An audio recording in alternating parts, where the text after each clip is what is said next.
Негизинен исламдын алгачкы доорунда ислам жаңы башталып, адамдарга намаз окуу милдет болгон кезде пайгамбарыбыз саллаллаху алейхи ва саллям 5 убак намазды жарыя окуп жүргөн. Бирок ошол кезде мушриктер аябай ыза берип, пайгамбар саллаллаху алейхи ва саллям сахабаларды кыйнап койгон. Билесиңер, намаз окуп жатканда кандай тоскоолдуктар кылышкан. Ошонун кийин анан Кур'анда аят түшөт. Ла тажхар би салатика ва ла тухафит биха. Сен намаздарыңды не кылба? Жария да кылба, купия да кылба. Вабтах байна залика сабила. Сен бул экөөнүн ортосунда эмне кыл? Bir жолду танда, талап кыл деген да буйрган. Ошондон кийин пайгамбарыбыз саллаллаху алейхи ва саллям баамдат намазын эмне кылды? Жария окуду. Анткени мушриктер ал кезде уктап жаткан болот таксыр. Пешин менен асыр намаздарын купия окуду. Эң кайнап мындай өрүп жүргөн убактылары да. Ошон үчүн алар экөөнү купия окуду.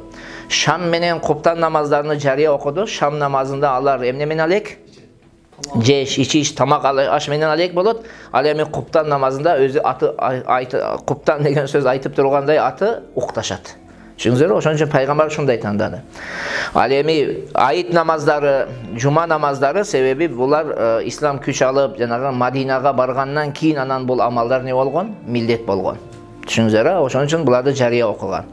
Кыскасы, мурун кандай экен 5 убак намаз? Жария. Кийин ошол өкүм, ошол пайгамбар саллаллаху алейхи ва саллям аят түшкөндөн кийин пайгамбар кайсыл жолду тандаган болсо, кандай ыкманы колдонгон болсо, мына ошол ыкма азыркы доорга чейин жана кыямат күнүнө чейин биз үчүн не болуп кете берет? Уланып кете берет. Түшүнүктүбү? Кайсыл намазда жария окуган экен? Бамдат намазы, шам менен куптандын биринчи 2 рекети.